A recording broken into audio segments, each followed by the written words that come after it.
Assalamualaikum warahmatullahi wabarakatuh. Anak-anak, bagaimana kabar kalian hari ini? Semoga semuanya dalam keadaan sehat, ya, dalam lindungan Allah SWT, Tuhan yang Maha Kuasa. Untuk pembelajaran kita hari ini, mari kita awali dengan berdoa terlebih dahulu dengan mengucap basmalah. Bismillahirrahmanirrahim. Baik, saat ini kita akan belajar tema 1, selamatkan makhluk hidup. Subtema 1, tumbuhan sahabatku, untuk pembelajaran yang pertama. Anak-anak, perlu kalian ketahui, tujuan pembelajaran kita hari ini adalah anak-anak setelah membaca teks bisa menemukan informasi dari teks tersebut. Kemudian yang kedua, bisa memahami perkembangbiakan generatif. Dan yang ketiga, memahami kondisi sosial budaya di negara-negara ASEAN. Anak-anak, tumbuhan memiliki peran penting bagi kelangsungan makhluk hidup lainnya. Mari kita simak teks bacaan berikut dan nanti carilah informasi dari masing-masing paragrafnya. Nah, ketahuilah bahwa berbagai informasi dapat kita peroleh dari bacaan. Bagaimana? Yaitu setelah kita membaca teks bacaan tersebut dengan seksama, kita dapat membuat pertanyaan-pertanyaan yang memudahkan kita untuk bisa memahami teks tersebut dengan bantuan kata tanya 5W1H. Apakah itu? Yang pertama, what, apa. Kemudian where, di mana. Kemudian when, kapan. Who, siapa. Why, mengapa. Dan how, bagaimana. Nah, dari jawaban pertanyaan-pertanyaan itulah terdapat informasi penting dari bacaan tersebut. Begitu banyak manfaat tumbuhan, maka kita wajib untuk menjaga kelestariannya. Nah, bagaimana tumbuhan dapat terjaga kelestariannya? Yaitu dengan berkembang biak. Perkembangbiakan tumbuhan secara umum ada dua macam. Yang pertama, generatif, dan yang kedua, vegetatif. Tahukah kalian apa yang dimaksud perkembangbiakan generatif? Perkembangbiakan generatif merupakan perkembangbiakan melalui proses perkawinan. Perkembangbiakan generatif diawali dengan proses penyerbukan. Nah, alat perkembangbiakan generatif pada tumbuhan adalah bunga. Anak-anak, pembelajaran kita hari ini kita bisa memanfaatkan lingkungan sekitar. Salah satunya kita memetik bunga sepatu. Amatilah bagian bunga berikut ini. Kita sebutkan satu persatu ya. Yang pertama, ini adalah tangkai bunga. Kemudian ke atas, ini warna hijau yang melindungi bunga. Sebelum mekar, ini adalah kelopak bunga. Bagian yang mencolok, berwarna mencolok ini disebut mahkota bunga. Kemudian, bagian kecil-kecil berwarna kuning ini disebut benang sari. Kemudian yang atasnya ini disebut putik. Nah, ini adalah bagian bunga sempurna. Ya. Anak-anak, ini adalah contoh bunga yang tidak sempurna. Kenapa? Karena di bunga ini tidak memiliki benang sari dan putik, hanya terlihat mahkotanya saja.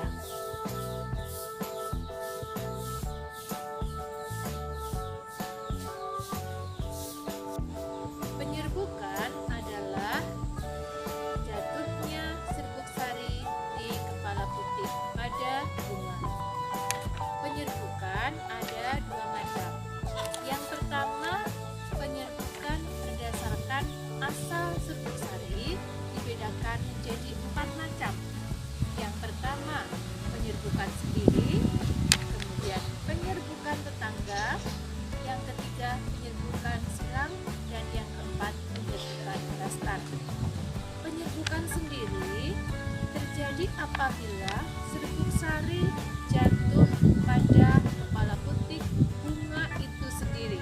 Jadi masih satu bunga.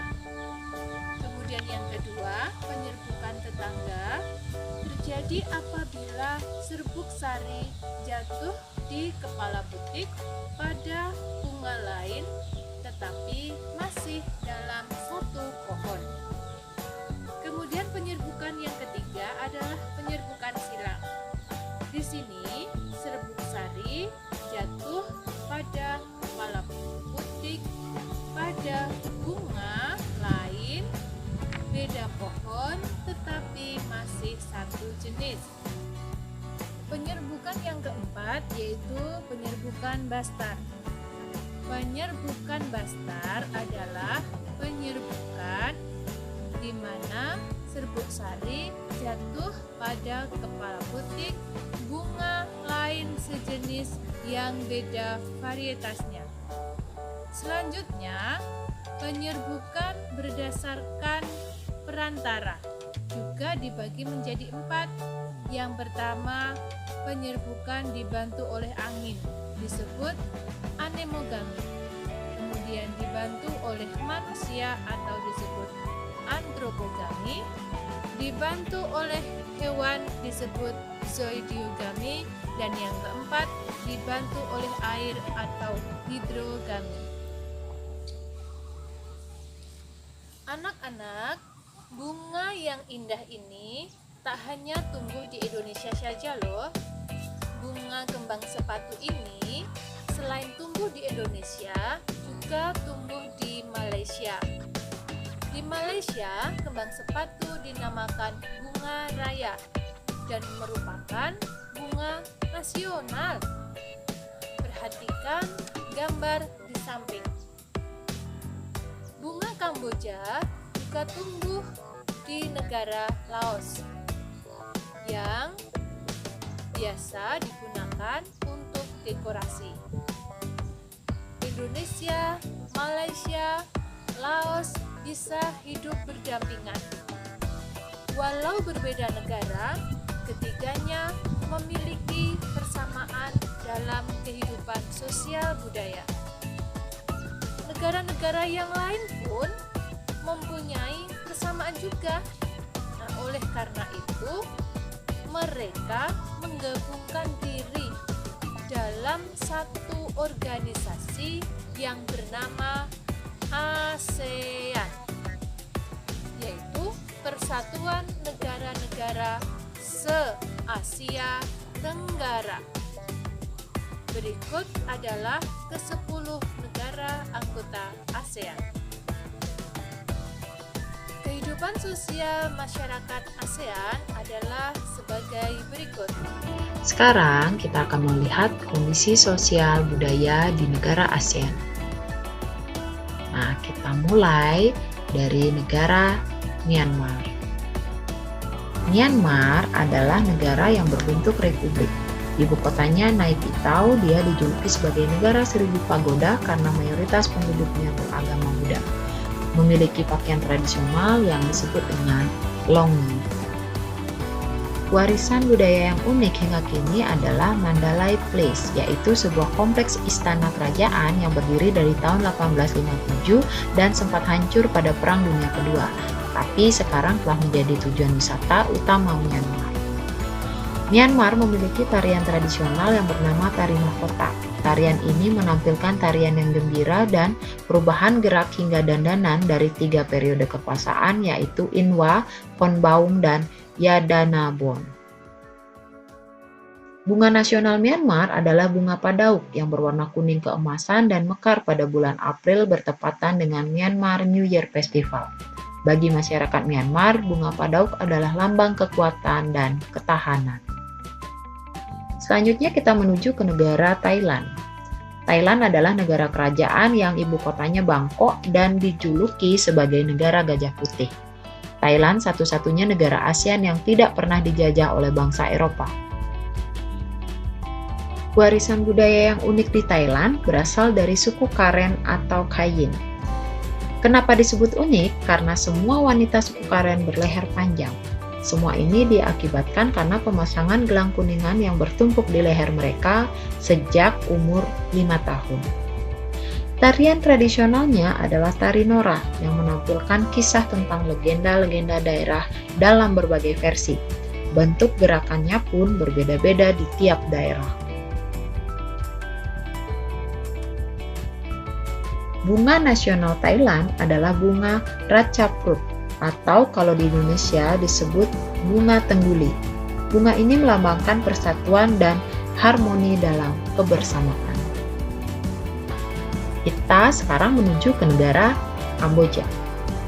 Kamboja negara kerajaan, ibu kotanya Phnom Penh dan bahasa resminya adalah bahasa Khmer yang disebabkan karena mayoritas penduduknya adalah suku Khmer.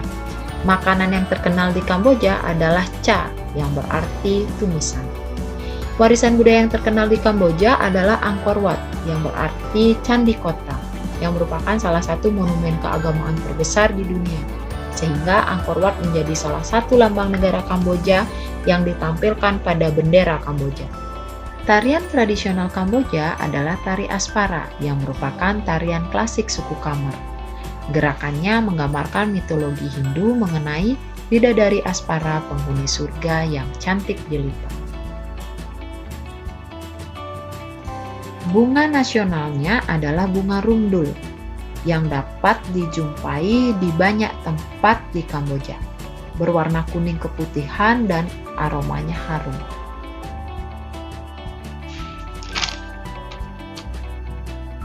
Sekarang kita menuju negara Singapura. Singapura adalah negara yang berbentuk republik parlementer, yang artinya kepala negaranya presiden, sedangkan kepala pemerintahannya adalah perdana menteri. Ibu kotanya Singapura dan dijuluki sebagai negara 1001 larangan. Patung Merlion sebagai maskot kota Singapura.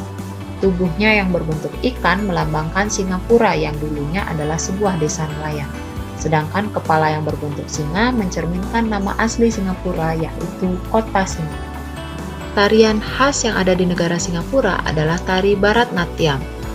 Tarian ini mengkombinasikan beberapa irama dan musik serta ekspresi dari para penarinya. Bunga nasional Singapura adalah bunga anggrek yang bernama Miss Joaquim yang diambil dari nama penemunya. Bunga ini dapat mekar sepanjang tahun. Sekarang kita menuju negara Indonesia. Indonesia adalah negara kepulauan yang berbentuk republik. Ibu kotanya Jakarta dan salah satu negara pendiri ASEAN. Negara Indonesia memiliki banyak suku bangsa dan suku Jawa adalah suku terbesar di Indonesia. Warisan budaya Indonesia salah satunya adalah tradisi minum teh yang dilakukan secara turun-temurun dari zaman kolonial. Teh ini biasanya disajikan dengan melati dan gula batu yang diseduh pada poci sehingga disebut teh poci. Salah satu tarian tradisional Indonesia adalah tari Saman yang berasal dari Aceh. Tari ini unik karena menampilkan gerakan seperti ombak yang indah.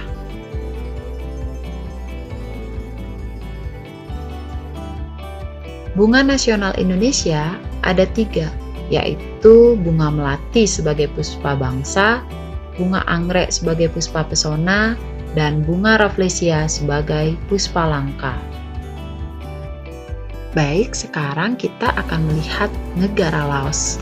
Laos adalah negara yang terkurung daratan. Berbentuk republik, ibu kotanya di Vientiane dan olahraga tradisionalnya adalah katau. Seperti bola voli, namun menggunakan kaki untuk menangkapnya. Upacara sakral pemberian sedekah yang dikenal dengan saibat merupakan upacara adat di Laos. Para biksu membawa bakul kecil mengitari sebagian kecil kota untuk menerima sedekah. Alat musik tradisional negara Laos itu adalah kain. Kain adalah alat musik tiup yang terbuat dari bambu dan sudah digunakan di kawasan Asia Tenggara sejak 3000 tahun yang lalu. Bunga Dok Campa adalah bunga nasional negara Laos yang melambangkan ketulusan dan kebahagiaan hidup. Bunga beraroma manis ini memiliki beragam warna.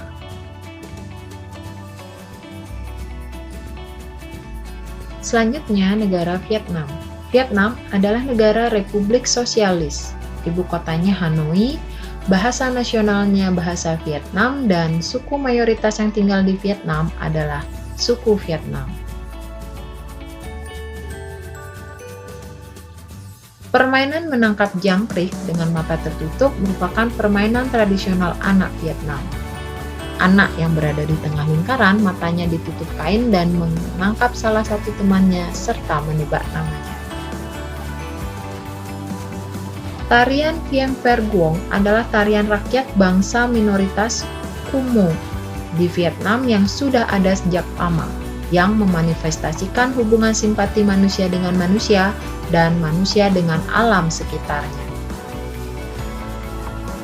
Bunga nasional negara Vietnam adalah bunga lotus. Orang-orang Vietnam menganggap bunga lotus sebagai bunga fajar, bunga yang melambangkan kemurnian, komitmen, dan optimisme untuk masa depan. Oke, sekarang kita ke negara Malaysia. Malaysia adalah negara yang berbentuk kerajaan konstitusional. Ibu kotanya Kuala Lumpur, mempunyai 3 kaum utama yaitu Melayu, Cina, dan India. Malaysia dijuluki sebagai negeri jiran. Patung Dewa Murungga di Malaysia merupakan salah satu kuil Hindu yang paling populer, dan Georgetown adalah kota yang terdaftar dalam UNESCO World Heritage. Salah satu tarian tradisional negara Malaysia adalah tarian Zumazau, yaitu tarian yang sangat populer di Sabah. Tarian ini biasanya ditarikan oleh suku kaum Kadazan Dusun. Bunga nasional negara Malaysia adalah bunga raya. Kalau di Indonesia, bunga ini dikenal sebagai bunga sepatu. Bunga ini merepresentasikan 5 prinsip kekuatan Malaysia dan warna merahnya melambangkan keberanian. Selanjutnya ada negara Filipina, yaitu negara yang berbentuk republik. Ibu kotanya di Manila, mayoritas penduduknya suku Melayu. Bahasa nasionalnya adalah bahasa Tagalog, dan jabat tangan adalah bentuk salam yang paling sering kita jumpai. Warisan budaya yang ada di Manila adalah Intramuros. Intramuros ini adalah kawasan kota tua di Manila yang merupakan peninggalan kerajaan Spanyol. Bangunan ini sempat hancur pada saat Perang Dunia Kedua. Tarian tinikling itu adalah tarian tradisional Filipina yang menggunakan 2 batang bambu dan telah menjadi daya tarik dunia, khususnya Amerika Serikat. Bunga nasional negara Filipina adalah bunga sapaguita, disebut sebagai Arabian Jasmine, yaitu lambang kesucian, kesederhanaan, kemanusiaan, dan kekuatan. Dan yang terakhir ada negara Brunei Darussalam. Brunei Darussalam adalah negara kesultanan yang ibu kotanya adalah Bandar Seri Begawan. Bahasa nasionalnya bahasa Melayu, dan melepas sepatu adalah salah satu kebiasaan umum di Brunei. Kampung Ayer itu adalah kawasan permukiman bersejarah yang merupakan desa terapung terbesar di dunia. Kampung Ayer sempat menjadi pusat pemerintahan Brunei Darussalam pada tahun 1400. Tarian tradisional suku Brunei itu adalah tari adai-adai, tari yang menceritakan kehidupan nelayan. Penarinya memakai pakaian khas yang berwarna-warni dan membawa dayung perahu. Bunga nasional negara Brunei itu adalah bunga simpor, yang biasanya dijumpai di sepanjang sungai di Brunei. Bunganya berwarna kuning dan tampak seperti payung jika sudah mekar sempurna. Kehidupan sosial budaya di Indonesia. Nah, nanti diskusikan kehidupan sosial budaya masyarakat Indonesia dengan temanmu ya. Kalian bisa menemukan tambahan informasi melalui media online. Sekian pembelajaran hari ini, semoga bermanfaat. Dan mari kita tutup. Alhamdulillahirabbil alamin. Terima kasih. Wassalamualaikum warahmatullahi wabarakatuh.